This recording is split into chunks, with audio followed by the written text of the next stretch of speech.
Alors aujourd'hui, on va discuter des valeurs. Donc on va voir comment définir votre système de valeurs, mais surtout comment l'utiliser dans votre quotidien. Alors, vos valeurs, finalement, c'est ce qui est important pour vous dans la vie. On a tous un système de valeurs différent. Ces valeurs nous ont été transmises lors de notre éducation. Et à un moment donné, c'est important de les revoir, de les choisir, parce qu'elles évoluent. En fait, elles évoluent en fonction de notre histoire, nos expériences. Alors, je vais vous expliquer comment faire pour définir vos valeurs. Je vais vous raconter comment j'ai fait personnellement, parce que je trouve que c'est un exercice qui n'est pas forcément évident. Donc concrètement, ce que vous pouvez faire dans un premier temps, déjà aller chercher de quoi noter, et vous pourrez bien sûr mettre la vidéo en pause de temps en temps. Donc, allez-y, allez chercher de quoi noter si vous ne l'avez pas encore fait. Ok, très bien. Donc maintenant, ce que vous allez faire, c'est écrire spontanément ce qui vous vient en tête. Donc des exemples de valeurs, ça va être par exemple la famille, la sécurité, la liberté, la bienveillance, la réussite. Voilà, notez tout ce qui vous passe par la tête.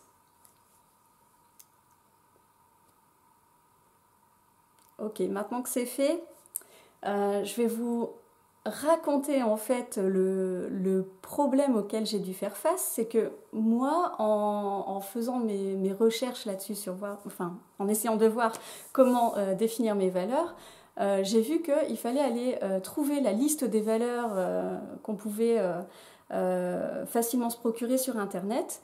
Et là, je suis tombée sur une liste de 300 valeurs. Donc je me suis dit, ça va être un petit peu difficile pour moi de ne pas me disperser. Alors j'ai continué à chercher un moyen plus simple de les définir. Et alors je suis tombée sur donc une étude qu'un psychologue israélien avait faite.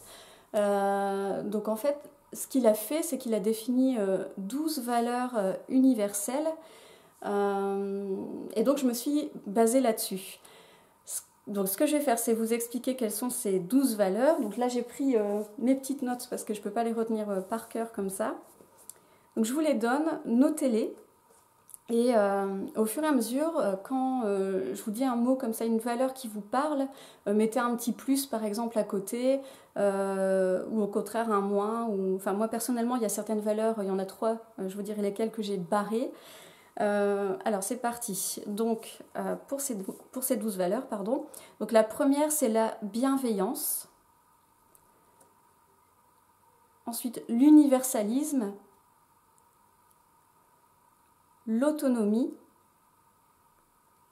la sécurité, la conformité,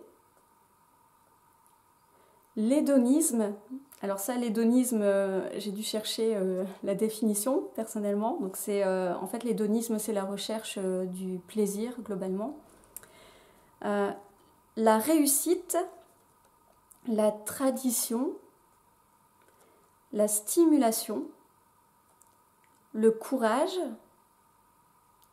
la famille et le pouvoir.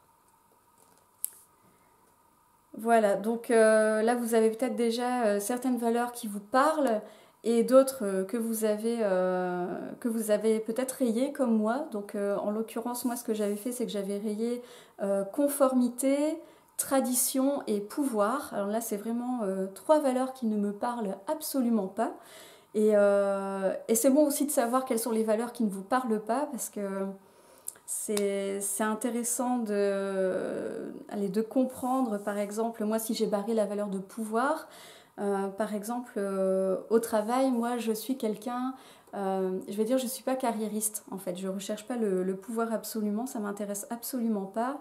Au niveau des traditions, pour être tout à fait honnête avec vous, par exemple, Noël, pour moi, c'est pas du tout une ambiance que j'aime. Donc, je fais des efforts pour mes enfants, mais donc je commence à mettre à être un peu plus de tradition, mais c'est pas très important pour moi.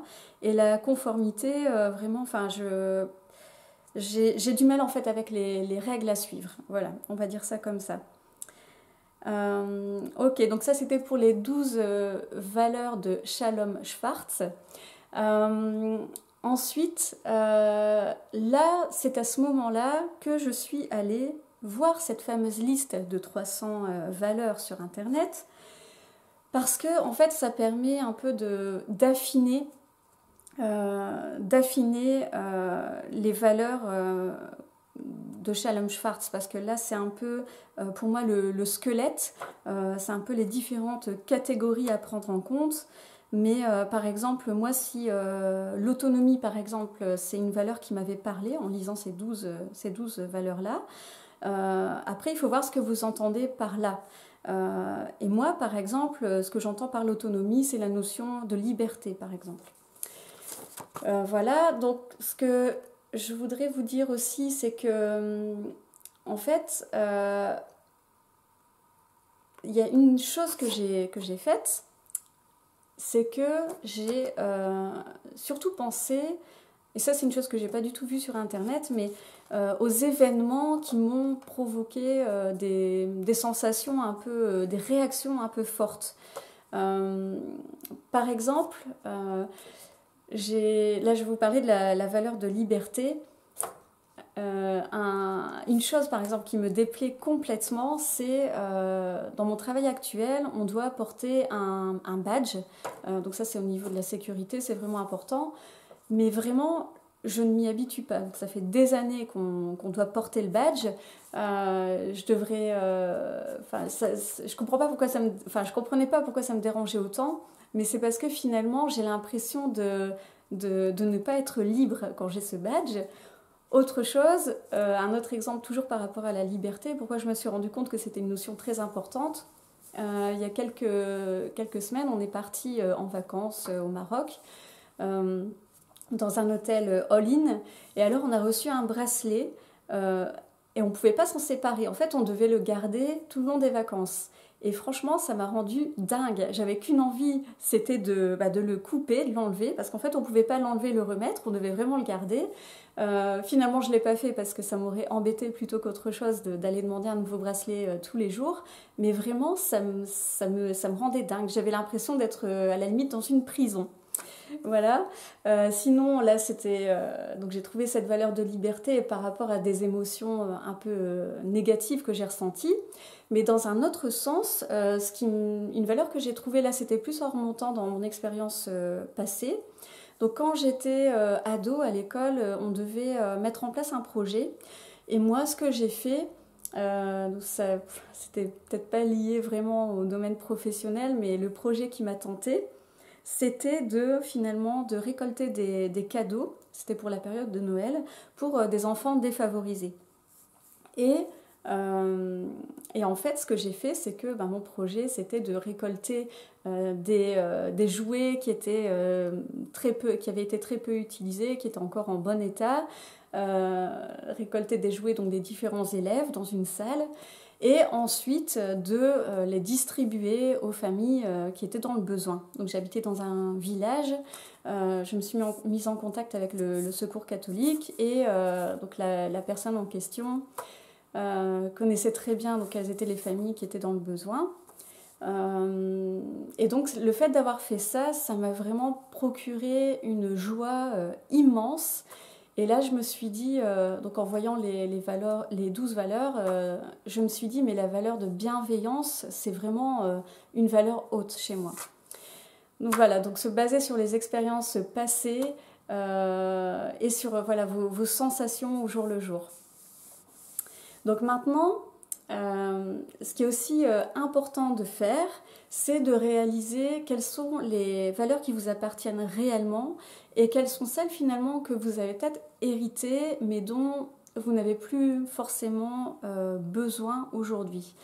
Moi par exemple, il y a une valeur que j'avais héritée et qui était due aussi à ma personnalité de l'époque, c'était la valeur sécurité. Et en fait, ce qui s'est passé, c'est que comme j'ai pris vraiment confiance en moi et que j'ai vraiment changé à ce niveau-là, cette valeur de sécurité est devenue beaucoup moins forte puisque j'aimais sortir de ma zone de confort régulièrement. Donc cette valeur de sécurité est toujours présente. D'ailleurs, dans ces 12 valeurs, on les a tous, hein, plus ou moins. Mais disons qu'elle est passée vraiment en bas de la liste. Voilà. Donc maintenant, le plus intéressant, une fois que vous avez défini vos valeurs et que vous avez réussi à donner un ordre d'importance, le plus intéressant, c'est de savoir quoi en faire au jour le jour. Alors l'idée, c'est de nourrir vos valeurs hautes au quotidien. Donc quand vous regardez votre liste, posez-vous la question, est-ce que vous nourrissez cette valeur au quotidien et comment? Si ce n'est pas le cas, il faut absolument que vous mettiez un plan d'action en place pour le faire. En fait, si vous ne le faites pas, ce qui va se passer, c'est que vous allez vous sentir vraiment frustré, stressé, vous allez reporter ce stress sur les autres et finalement, vous allez être aussi fatigué. Donc c'est vraiment important de réaliser, ok, cette valeur-là est importante pour moi et pourtant je ne la vis pas au jour le jour. Donc qu'est-ce que je fais pour la vivre finalement? Il faut absolument trouver une solution. Ensuite, ce qui est intéressant, ce que vous pouvez faire de cette liste de valeurs, c'est de comprendre parfois que quand vous êtes en conflit intérieur, donc vous devez prendre une décision, mais enfin, vous avez vraiment un souci à prendre la décision parce que vous sentez que vous êtes en conflit. Moi par exemple, c'est le cas actuellement, donc par exemple pour cette chaîne YouTube, j'ai besoin de travailler pas mal et je fais ça bien sûr en plus de mon travail habituel, ce qui fait que je passe peut-être un peu moins de temps en famille. Donc ce que je me suis dit, c'est que ok, la famille est une valeur très importante pour moi, mais le fait de me réaliser à travers cette chaîne, c'est aussi très important. Donc ce que j'aime, c'est le fait de comprendre que dans un sens c'est temporaire, parce que là c'est le début, donc je pense que c'est pour ça que ça me prend pas mal de temps. C'est temporaire, mais aussi mon plan d'action par rapport à ça, donc pour que mes valeurs, donc le fait de me réaliser et le fait de m'occuper de ma famille soit respecté, je me dis ok, ce que tu vas faire, c'est passer du temps de qualité avec eux. Donc en fait, c'est pas plus mal. Je nourris une valeur haute et en même temps, finalement, je passe du temps de meilleure qualité avec mes proches. Donc il faut vraiment de toute façon écouter vos valeurs hautes, vous serez gagnant. En plus, comme ça, bon, je suis encore plus épanouie. Du coup, ça a des répercussions positives sur ma famille. Voilà. Donc, ce qui est bien aussi en parlant de conflit, c'est de comprendre que quand vous êtes en conflit avec quelqu'un, finalement, vous pouvez vous poser la question, quelle est la valeur qui a été heurtée? Moi, je sais que par exemple, ma maman, pour qui la valeur famille est très importante, regrette qu'avec mes trois frères, on ne se contacte peut-être pas assez souvent, on ne se voit pas assez souvent, alors qu'en réalité, pour nous, justement, on passe du temps de qualité ensemble, on se contacte de temps en temps, mais pas très souvent. Mais en fait, ça nous suffit, c'est pas pour ça qu'on ne pense pas les uns aux autres. Mais c'est une chose qui est difficile à comprendre pour quelqu'un pour qui la famille est vraiment une valeur très très importante et qui voit ça comme le fait d'être vraiment proche, le plus proche possible. Donc ça peut créer certaines frictions, certains conflits dans les discussions. Mais voilà, si vous êtes en conflit avec quelqu'un, ça peut être au travail ou dans votre vie privée, posez-vous la question, quelle est la valeur qui a été touchée. Et comme ça permet de mieux comprendre vos réactions ou les réactions des autres. Donc voilà, je pense que je vous ai un peu expliqué le tout. Maintenant, pour résumer, qu'est-ce qui est important à retenir là-dedans? Donc la première chose, c'est de voir que si vous réalisez qu'une de vos valeurs hautes n'est pas nourrie, vous mettez un plan d'action pour le faire. Vous êtes en conflit intérieur, vous pouvez vous dire que allez, vous allez trouver une solution. Faites en sorte de satisfaire ces deux valeurs d'une manière ou d'une autre. Ça peut être temporaire, mais à la longue, si vous privilégiez une valeur et pas l'autre, alors que ce sont deux valeurs très importantes pour vous, vous allez vraiment vous sentir frustré. Et aussi, faites des choix, enfin tous les choix que vous faites, maintenant faites-les consciemment en accord avec les valeurs que vous avez définies pour en fait vivre une vie qui a du sens. En fait, c'est ça. C'est si vous nourrissez vos valeurs hautes, les valeurs les plus importantes pour vous, la vie aura vraiment un sens. Voilà ce que je voulais dire pour cette vidéo. Il y avait pas mal de choses à raconter. Je vais vous mettre aussi un peu d'infos dans la description. N'hésitez pas à me faire des commentaires. Comme ça, je pourrais vous répondre directement, donc soit en format vidéo ou par email. Voilà, donc faites ça, vivez en ligne avec vos valeurs, analysez un petit peu, soyez à l'écoute, je dirais, de vos réactions au jour le jour, vos réactions un petit peu fortes, que ce soit dans le positif ou le négatif. Comme ça va encore un petit peu vous aider à affiner, à déterminer vos valeurs. Voilà, j'espère que cette vidéo vous aura aidé. N'hésitez pas à m'envoyer des commentaires si vous en avez envie. Et n'oubliez pas, mettez de la passion dans votre vie, personne ne peut le faire à votre place.